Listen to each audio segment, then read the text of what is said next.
Hello viewers, welcome to the new session of HS Smart. In this session, we are going to discuss the chapter 2 growth of nationalism from ICC 10th standard.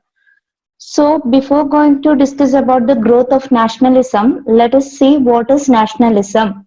Nationalism refers to the feeling of oneness and common consciousness that emerges when people living in a common territory share the same historical, political, and cultural background, consider themselves as one nation. This is the definition of a nationalism. It's a simple meaning, the feeling of a oneness, and the people, those who are living in a particular territory, they are sharing the same historical, political, cultural background, and they consider themselves as a one nation. So let's see the factors contributed to the growth of nationalism. The second half of the 19th century witnessed the emergence of strong feeling of nationalism. There were many factors which contributed the growth of nationalism in India.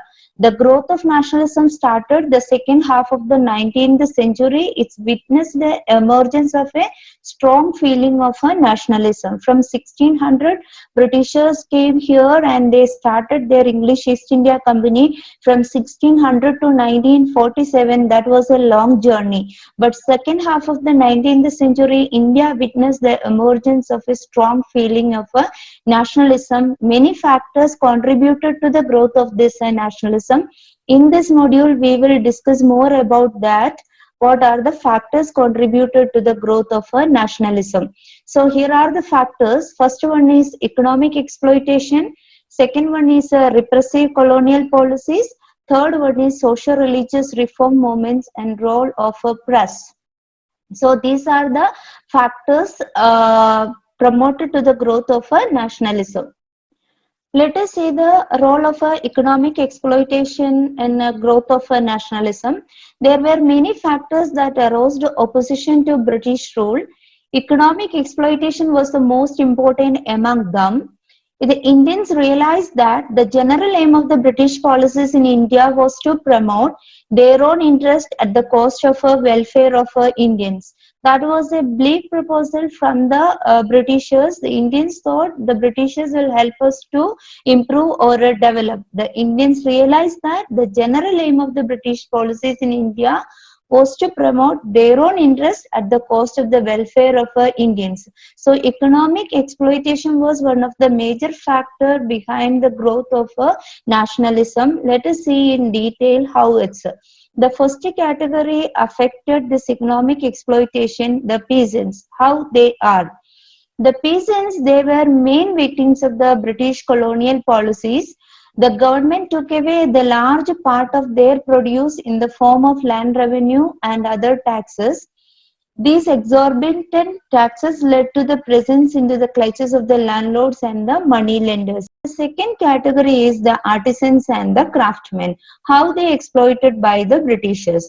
Here it is mentioned, the artisans and the craftsmen, the British economic policies were against the interest of the Indian trade and the industry. The policies put forward by the British government that were against the interest of the Indian trade and the industry. The English East India Company used its political power to destroy Indian handicrafts and the industry. They used their power to destroy Indian handicrafts and the industry instead of promoting them. India became a source of raw materials for the industries of Britain and a markets for its finished products. This policy crippled the artisans and the craftsmen as they were devoid of their sources of livelihood. In this way, the artisans and the craftsmen were exploited by the Britishers. Their economic policies were against the interest of the Indian trade and industry, and the company used their political power to destroy Indian handicrafts and the industry, and India became a source of raw materials and a market for selling their finished products. And these policies crippled the artisans and the craftsmen as they were devoid of their sources of livelihood. Next important class exploited by the Britishers, the working class. The working classes were exploited by the factory owners. These people were worked in the factories and they were exploited by the factory owners who were generally Englishmen. Although they formed a small section of the population, they represented a new social outlook. These working classes represented a new social outlook, and their outlook and the interests were very broad, covering whole of India. Though their factories were located in cities, all these factors made their political thinking far more significant than their numerical sense. So we can say these working classes contributed a lot in the growth of nationalism, because they were exploited by the factory owners and who were generally Englishmen, even though they were a very small population, but their political thinking was very higher and it played a significant role in the growth of nationalism. Next category, educated Indians. Let us see how these educated Indians exploited by the Britishers. Here it is mentioned the educated Indians, they only employment available to the educated Indians was government service, in which competition was very high and chances of promotions were bleak. Here 2 points are there for the educated Indians. They got the employment in a government services, and there they felt a tough competition, and chances of promotions were bleak. These are the two problems they faced in their area, and they had hoped that the British capitalism would help to develop Indians' productive force as it has done for Britain. Instead, they found that the British policies were keeping India economically backward. At the end, the Indians realized that the British policies were keeping India economically backward from their experience, because they got the employment in the government services, but they felt a tough competition over there and they did not get a chances of promotions, and they had hoped that the British capitalism would help to develop India's productive force. But in the real sense, what has happened? The British policies were keeping India economically backward. That was the experience of educated Indians. Next main point is repressive colonial policies. Repressive or the suppressive colonial policies or the British policies. Here three important points are mentioned here: Vernacular Press Act, Indian Arms Act, and the Ilbert Bill. And let us see in detail this Vernacular Press Act. Okay, Lord Lytton introduced the Vernacular Press Act and the Arms Act. And what is this Vernacular Press Act? Vernacular Press Act forbade vernacular papers to publish any materials that might excite a feeling of dissatisfaction against the British government. This act was not applicable to English newspapers. In 1882, this act was repealed by Lord Ripon.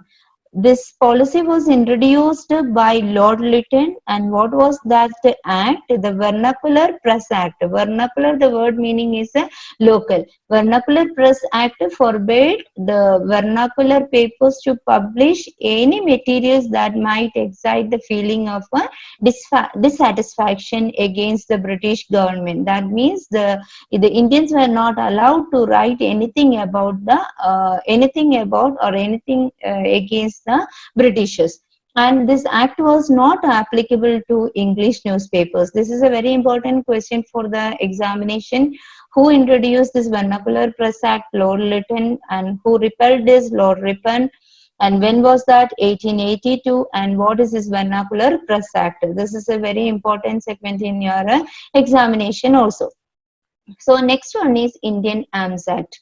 What is Indian Arms Act? It was introduced in 1878.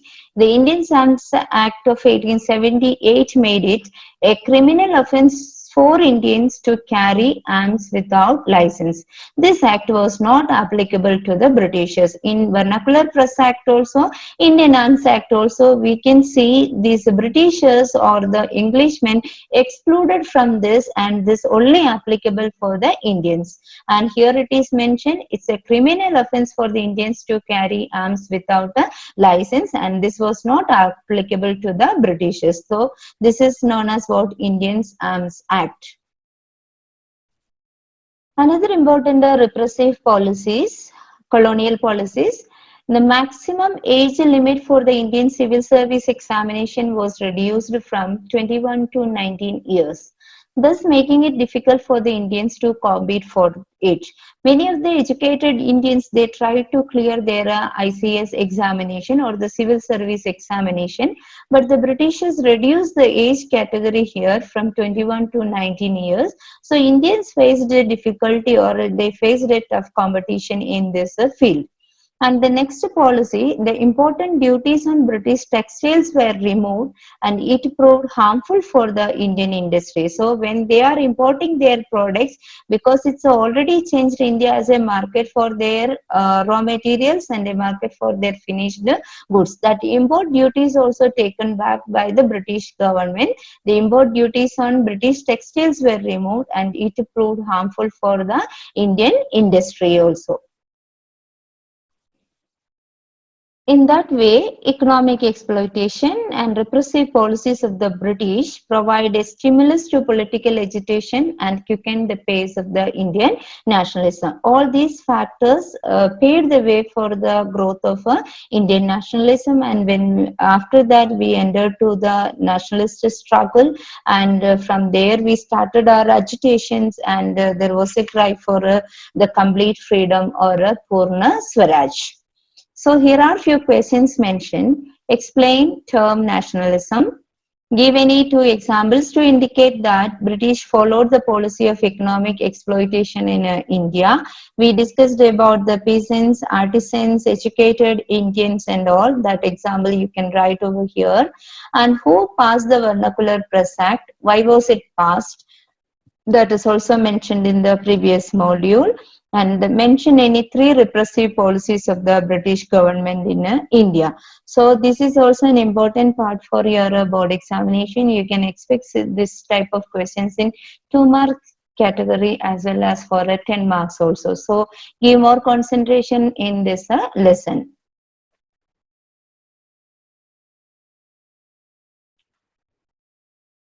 Thank you for watching this video. If you feel this presentation is good, you please hit the like button, share to your friends, and for more lessons, subscribe this channel and hit the bell icon.